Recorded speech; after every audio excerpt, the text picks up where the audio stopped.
খারাপ সময় কাটিয়ে উঠবেন কিভাবে? মাঝে মাঝে খারাপ সময় আসবেই, আসবে মানে আসবেই। কখনো কখনো বিনা নোটিশেই আসবে। সকালে ঘুম থেকে উঠে দেখবেন কত কি বদলে গেছে। আগের দিনে যে মানুষটার সাথে হেসে গল্প করলেন, পরের দিন হয়তো সেই মানুষটাই আপনাকে সব জায়গা থেকে ব্লক করে দিয়েছে। হতে পারে কদিন আগে যার সাথে বসে জীবন কাটানোর পরিকল্পনা করেছিলেন, সে মানুষটা বিয়ে ঠিক করে ফেলেছে অন্য কারুর সাথে। তোমাকে ছাড়া বাঁচব না বলে যে কথা দিয়েছিল, সে তোমাকে ছেড়ে দিয়ে দিব্যি অন্য একজনের সাথে গুছিয়ে সংসার করছে। হ্যাঁ, দুম করেই বদলে যাবে সব কিছু। জীবন এমনই। মাঝে মধ্যে সারপ্রাইজ দেবে। সারপ্রাইজ সবসময় যে আনন্দের হবে তা নয়, দুঃখেরও হবে। আপনাকে খারাপ সময় কাটাতেই হবে। খারাপ দিনগুলোতেও ভালো থাকতে হবে। যখন মনে হবে খারাপ দিন চলছে, তখন আপনি অনেক কিছুই করতে পারেন। যা ইচ্ছে হবে তাই করার সুযোগ পাবেন।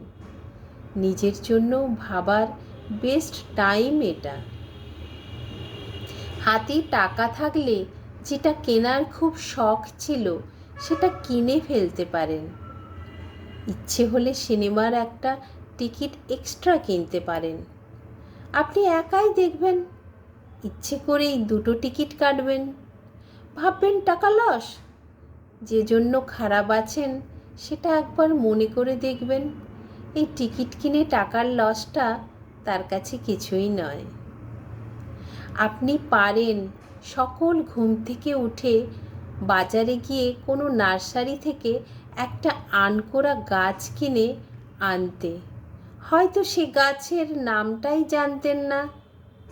কিংবা দুটো পাথরকুচি গাছের পাতা নিয়ে এসে পুরনো কোনো বইয়ের পাতায় ঢুকিয়ে রাখলেন।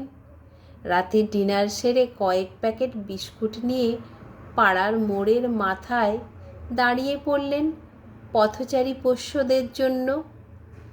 এই খারাপ সময়েই চলে যান সেই বন্ধুর কাছে, যার সাথে খারাপ ব্যবহার করেছিলেন কিছুদিন আগেই। খারাপ ব্যবহার করলে কতটা খারাপ থাকে সবাই, সেটা উপলব্ধি করে সেই সুযোগে ক্ষমা চেয়ে নিন তার কাছে। তারপর ম্যাজিক দেখবেন, জীবন আপনাকে আবার অন্য সারপ্রাইজ দিচ্ছে। একটাই অনুরোধ, কেন করছেন এগুলো নিজেকে জিজ্ঞেস করবেন না কখনো। শুধু মনে রাখবেন, আপনার খারাপ সময় চলছে। খারাপ সময়ে নিজেকে খারাপ রাখার সুযোগ দেবেন না।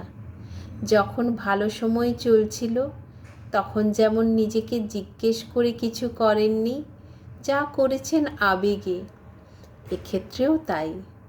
খারাপ সময়েই মানুষ সব থেকে বেশি নিজেকে পায়। তখন মনের কথা সেসব শোনে। সময় আপনাকে কি খারাপ করবে?